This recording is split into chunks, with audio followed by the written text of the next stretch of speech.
Welcome all sports fans, YouTubers, Facebookers, all social media across the nation. Uneducated Network presents In the Paint with Red, with your star, Devonte Rone, a.k.a. Red. I'm your host, Carlos Clayton. What up, Red? Long time no see, baby. Yes, sir. Yes, sir. It's been a long time, you already know. Yes, sir. It's going down the NBA. A lot of things been going on. It's been crazy. Right. But also, I want to say sorry to my fans. I know we didn't did the show in a little while, but we are back, and we going full force. Head first into this thing. Let's do it. That's right. Well, that being said, first sec in the lane. Major news came down yesterday, or maybe 2 days ago now. Don't remember. But Carmelo Anthony has finally been traded. He let go of his no trade clause. A couple days ago, he gave his contenders out. He put it in Cleveland. And out the blue, he put it in OK City. And I was like, whoa, okay. Well, that was weird. But, just like the Paul George trade, we wasn't thinking OK City. Here we go. He gets traded to the Oklahoma City Thunder. That's where he'll meet up with Russell Westbrook and Paul George. Three-headed monster. Red. What it do, man? What's going on? I mean, it's crazy to me. I love the deal. I mean, he wanted to be gone. Obviously, everybody knows that he wanted to leave New York, and they gave him his wish. He's gone now, and now he's with an actual contender now, somebody that can contend. And obviously, you're playing a side along one of the best players in the world as of right now. He's the MVP, so I give him the best player. A triple-double machine, as you know. Right. Russell Westbrook, and also you're playing against a good two-way player in Paul George. He's a top 10 player. Obviously, I have him in my top 10. So you're playing with these two great players, and now you have some help now that y'all can at least make some type of noise in the West now. Does this boost them up past Houston at least, maybe San Antonio? Where do you have them right now? If the season started, where do you have them guys ranked in the West right now? I have them as third because obviously you already know the Warriors are going to be number one. Then I have the Spurs because I can't go against Greg Popovich in that system. I mean, he's done it 5 times, so I mean I can't just throw him away. So I have them at that 3 spot behind those two great teams, and then I have Houston Rockets at the 4th spot, and also going on down the list, you know what I'm saying? But I have them ranked in the top 3. Right. Russell Westbrook, Paul George, Carmelo Anthony. They scored pretty much, they're in the top 5 or top 10 in points per game from isolation. Right. And I've been one-on-one ball. These guys, is it going to take time to gel, or you think they can just go ahead and cruise it? I mean, it's going to take a little time. Obviously, what you said, isolation, they used to having the ball in their hands. Obviously, Westbrook being the main focal point last year, averaging a triple-double. And then, obviously, Paul George being the star in Indiana. And also, too, Carmelo Anthony being everything that the Knicks were when they had him. So, I mean, it's going to be kind of hard at first because they're so used to having the balls in their hand. But also too, they have to learn how to be unselfish and learn how to play together because now they are 3-headed monsters and they can make some noise in the West. Okay, so the GM for the Thunder, he gets Paul George, basically Victor Oladipo, and just bag of chips. Yeah. And then this trade right here, Carmelo goes to Oklahoma City, and all they give up is Enes Kanter and Doug McDermott and a 2018 second-round pick. Not a first-round pick, second-round pick. If my man Shelton Woods from Game Uneducated, he said it best. He said, if I'm in a bind, I need a lawyer, I want the Oklahoma City Thunder's GM as my lawyer because he can talk with the best of them. How does this happen? Like, was New York wanting to get rid of him that bad? I mean, I wouldn't say that bad, but, I mean, they made it happen. I mean, he said he wanted to be traded. He came to them more than twice and be like, look, this is the teams that I waived my no trade clause to. Right. And they got a deal done, and that's how it went. You came to me, you said you want to be traded as first, like the Kyrie deal. You came to the owner and you said you want to be traded, so we granted your wish, and now you're gone. And that's how it is. Yeah, well, we know that the Knicks are in definite rebuild mode. Yeah. They're going younger, and I guess it's a good thing. I like it when you blow it up, just blow it completely up, start from scratch. Yeah. I like that method as well. So the Knicks, but this season they're in big trouble. Kristaps can't do it by himself. But that being said, Oklahoma City is going to be a threat. I think they're better than Houston. obviously, I had him better in Houston with the Paul George trade. Right. But now you add Carmelo. I think their light years are better than Houston because Russell Westbrook is just a monster. And I think Russell Westbrook will be the one to jail better than anybody on that team because he's going to run the show. It's still his team, whether Paul George or Melo likes it or not. That is Russell Westbrook's team and staff. So it's going to be good, man. The West is just, like, everyone's going to the West. Like, right. All you got is Boston and Cleveland in the East. It's just the wild, wild West. Right. We can talk about that later, but that was crazy. So that's it with our first second in the lane. Now, 2 seconds in the lane. My man, the Black Mamba, yes, Kobe Bryant, ladies and gentlemen, he is not getting not only one, but 2 numbers retired from the Los Angeles Lakers. We heard number 8 and number 24 will be retired by the Lakers. I want to know your thoughts on that. How do you feel about both numbers being retired? I mean, I kind of feel good about those both his numbers being retired. Obviously, he was much younger, and with his first jersey, and I mean, it contributed to a lot. He was like the man, and then obviously after all the commotion went down, he changed his number to 24, and then he was the man still. And, right. I mean, he did some things for the Lakers, and he, like I said, that's the only team he ever played for too. So I mean, I can't blame the organization for retiring both of his numbers because he was a big part of what they were, and their culture was obviously winning, right. And he was a big part of that. Well, I'm a fan of retiring both numbers too. He is, without a shadow of a doubt, one of the greatest basketball players we've ever seen on this planet. Right. So him wearing both numbers and had success with both numbers, I don't blame them for retiring both. But I want to ask you, Red, if you had to retire just one, either 8 or 24, which one would you retire and why? I would retire 8 because obviously they won 3 championships back to back to back. You know what I'm saying? That's a three-peat. Obviously, those was his younger days. He was a much dynamic. I'm not saying he wasn't as number 24, but in his younger days, he looked like the young Jordan. Right. You know what I'm saying? And once he got older, he still had a killer mentality, but he instead of driving, he'll shoot in your face. You know what I'm saying? Right. But in his younger days, he'll dunk in your face and do some crazy stuff. Right. I mean, that's just Kobe Bryant being himself. But I mean, if I had the chance, I retire 8, obviously because of the 3 rings and doing a three-peat that nobody ever did except for Jordan. And back in the day, Boston Celtics, they did award it 3 times, but still.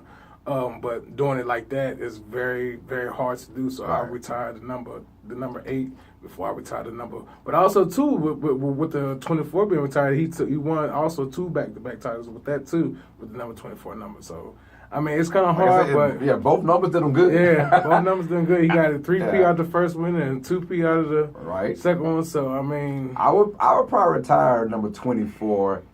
Just the fact that he was his own man completely. Right. When he was 8, it was still him. He was the baby figure to Shaq. Shaq was like the daddy figure. He was the man. He was the one that won all the MVPs in the finals. Right. He won the final MVPs. That being said, I'll go with 24 just because I think that he wanted to express him being the alpha dog on that team. No more Shaq. Go with a different number, different mentality. But that's my thought. But Kobe Bryant is getting both 8 and 24 retired. Does Jordan have 45 retired? I don't even know. No. But that's probably the only instance where I can see a guy getting 2 numbers retired in the same franchise.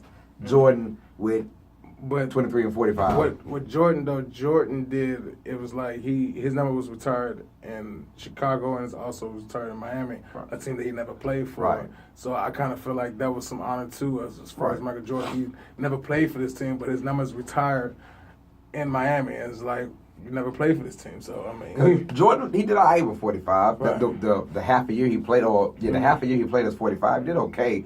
But my thing was, just because it was him, I wonder if they just retired 45 just because of Jordan. But I don't think so. I want to say Valentine.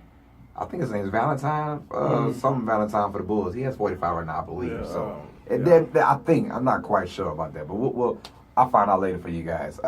So that was 2 seconds in the lane. Now 3 seconds in the lane. We got a new Hall of Fame member, the class of 2000, I believe 18. I'm guessing. Tracy McGrady, T-Mac. That's the man right there. Yeah. The man with the plan. Congratulations, Tracy McGrady.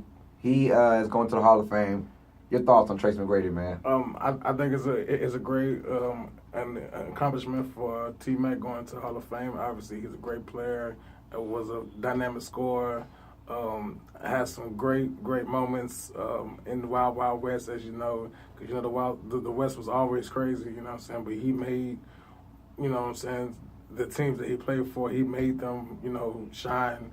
And being obviously a great player for the teams that he played for.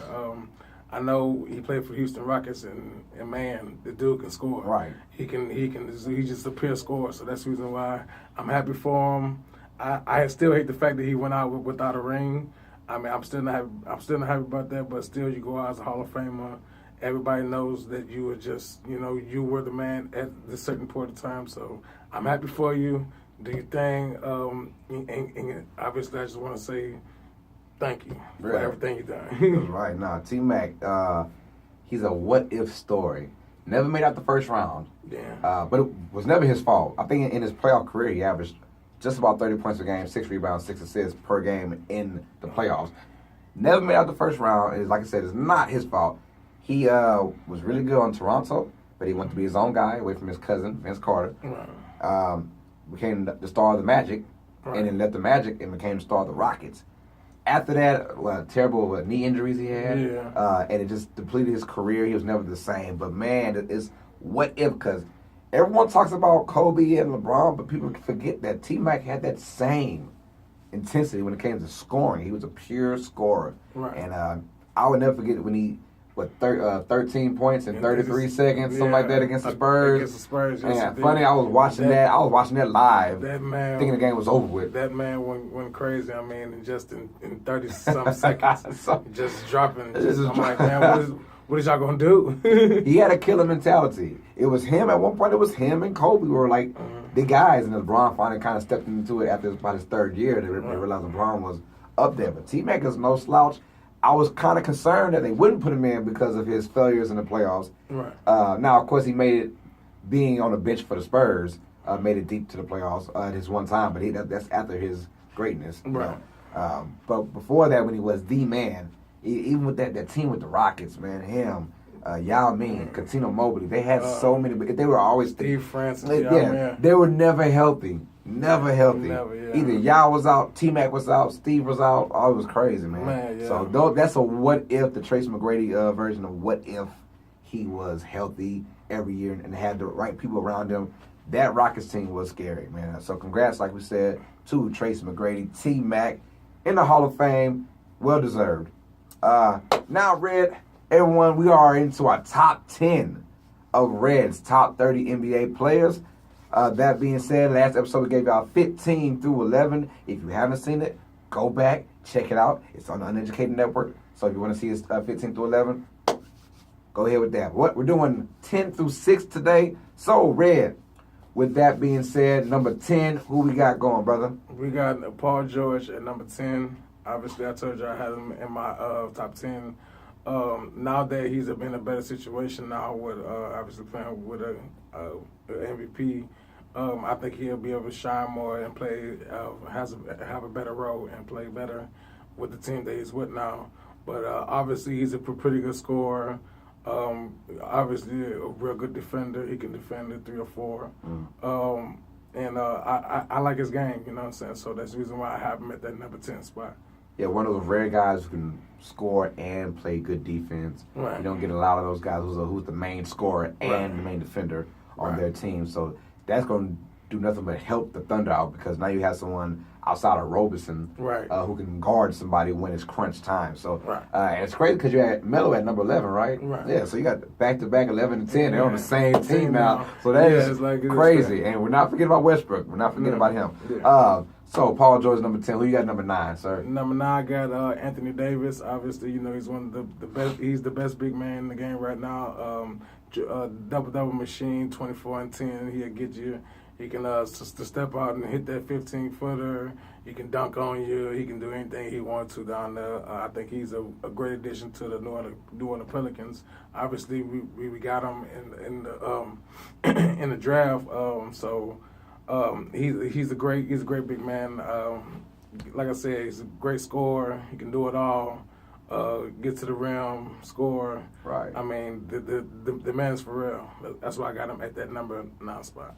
You feel like the Pelicans are wasting this talent? Being a small market, I know it's tough to get people to come down, but it's still New Orleans. It's a fun place to be at. Yeah. You would think people want to flock over there with Anthony Davis being as great as he is. I mean, kind of, sort of, I can say yeah, and kind of, sort of, I can say no, because obviously New Orleans needs help. I mean, Yeah, you right. know, we need something. And I feel like, yes, because we can obviously give him some help.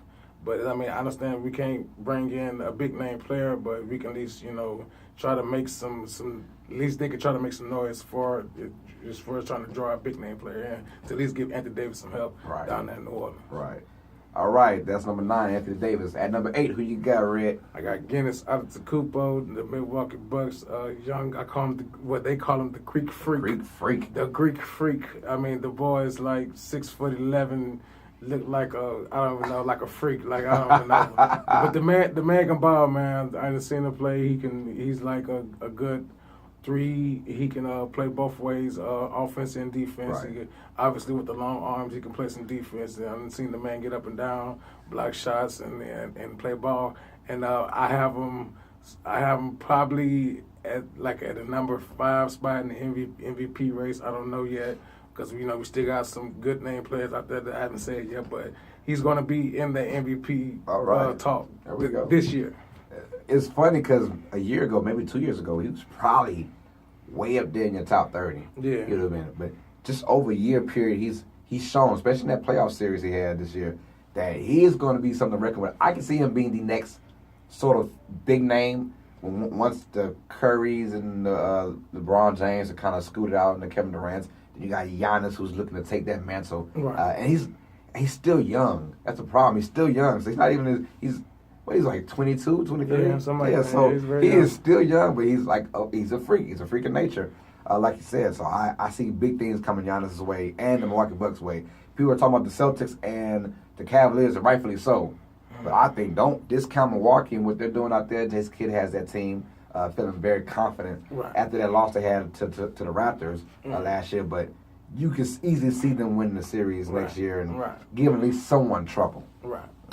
So that's number 8. We got Giannis Antetokounmpo at number 7. Who you got, brother?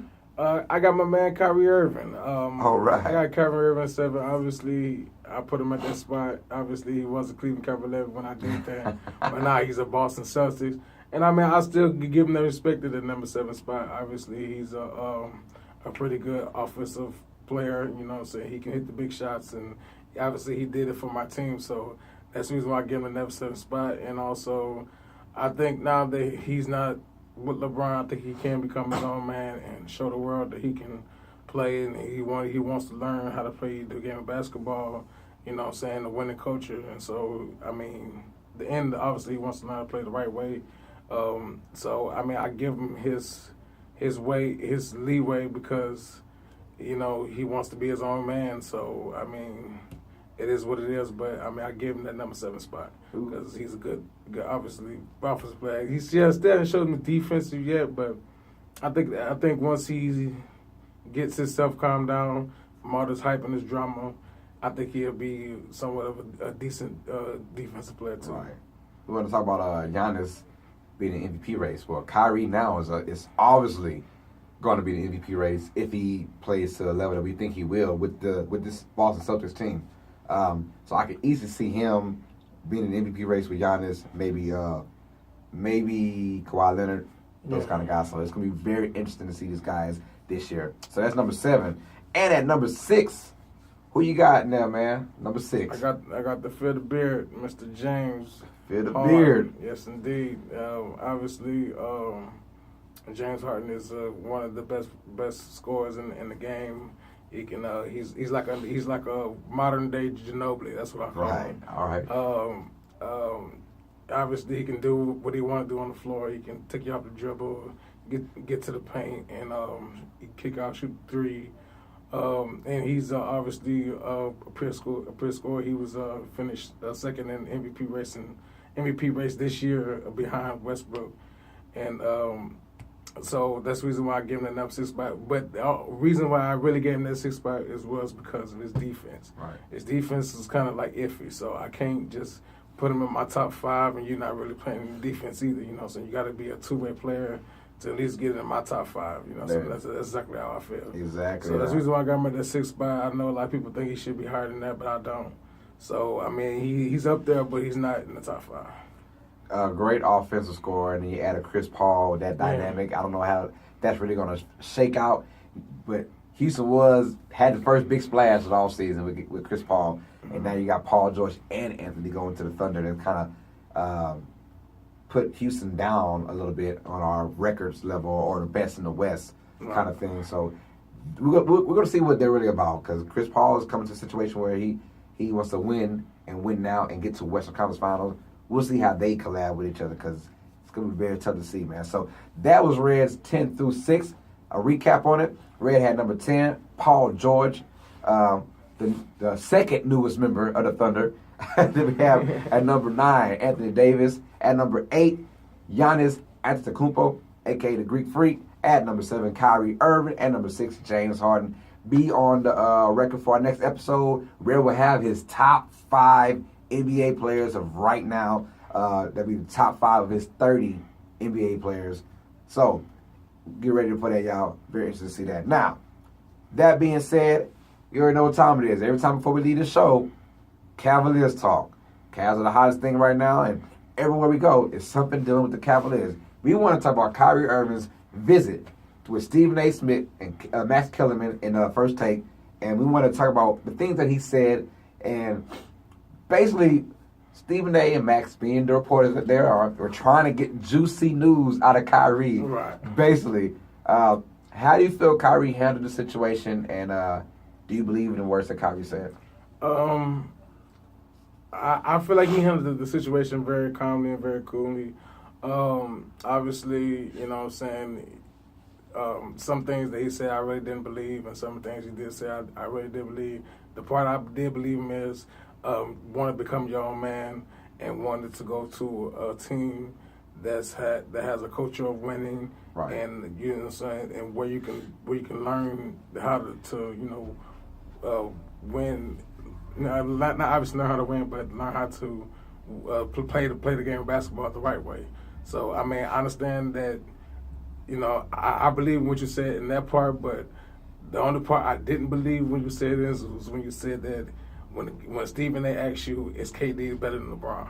You kind of smirked and said, yeah. And I was like, oh, yeah. Are you kidding me? I mean, this is your former player. I mean, this is your former teammate. I mean, y'all obviously went to the finals 3 straight years. You haven't been to the playoffs since, before LeBron got there, you didn't even think about the playoffs. We weren't even nowhere near the playoffs. And you come on ESPN, and Stephen asks you the question: is KD better than LeBron with the team that KD has in Golden State? And you gave that little smirk, and I was like, you did one of them. Yeah, and I was like, wait a minute, you. I'm with you on that too. Yeah, that's the reason why I'm like. Some of the things you say, yes, I believe. Some of the things you say, I don't believe. So, Kyrie, I mean, it's crazy. But like I said, I'm happy for you. I want you to do your thing in Boston. Hopefully, I wish you the best of success. But as far as coming up against the Cavaliers, I can't see you getting past them, bro. Yeah, man, that's going to be they're the top 2 teams right now. Everyone's talking about. Yeah, they say that. But, I mean, come on. We got too much on our roster right now to just let y'all just come in and just bogart us. We will find out October 17th, ladies and gentlemen. We will find out as the Boston Celtics visit the Cleveland Cavaliers. And don't forget, Shelley, you're going to owe me my money, nigga. We got bets going on, y'all. Yeah. Bets going on behind the scenes, y'all, of Uneducated Network. It is crazy because I think Kyrie Irving is going to be the man. And just to get out of that situation, I think he said all the right things. You could tell he's very mature, and he didn't want to let anyone rattle him in that room to get him to say things that he did not want to say. Right. He might have thought them, and it might be the truth, but he took the high road, and I commend him for that. And I think that Kyrie Irving is going to have tremendous success in Boston. Will it lead to titles? maybe after LeBron's gone. but while LeBron is still the sheriff of the East, I don't see Boston getting past Cleveland anytime soon, man. I want to ask a random question. Hoodie Carmelo, what rating are you giving Hoodie Carmelo? I'm about to say like if we playing 2K right now. Right. Hoodie 2K, I'm gonna probably have to give him like a 92. Ooh, 92. Everyone's going like 97, 98, but the Hoodie Melo looking good. Yeah, I know Hoodie shit. I mean Hoodie Melo, man. I seen some clips of him in the hoodie, and I was like, man. He just can nobody guard him. I mean, the man was hitting everything. I mean, like I said, if he could play like that, they will give the Warriors a run for their money. Right. I'm not saying they're gonna beat the Warriors. I'm not that stupid. I'm not just gonna say they're gonna beat the Warriors, but they will give them a run for their money. I mean, at least make it a series and don't make it a cakewalk for them like it was obviously in the playoffs last year. Basically, like I said, I'm gonna care what anybody say. It was a cakewalk for them. It was easy for them to even win the championship. They only lost one game in the whole playoff series. So I mean, it was basically a cupcake for them. So that's how I feel about it. So if you don't like it, oh well.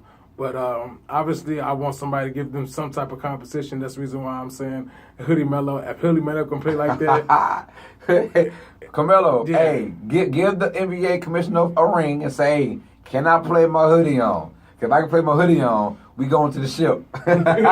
We going to the ship. Yeah, we going to the ship. Yeah, Hoodie Melo is that's crazy. And even 2K is thinking about putting him in the game. It's wild. And obviously too, ESPN. If Hoodie Melo played there, please give that man a better ranking than that. Got this man at 65. 65. How do you man. feel about that? 65. I mean, I feel like that's some bogus stuff. I mean, obviously I don't have a top 60, 100, top whatever. 100.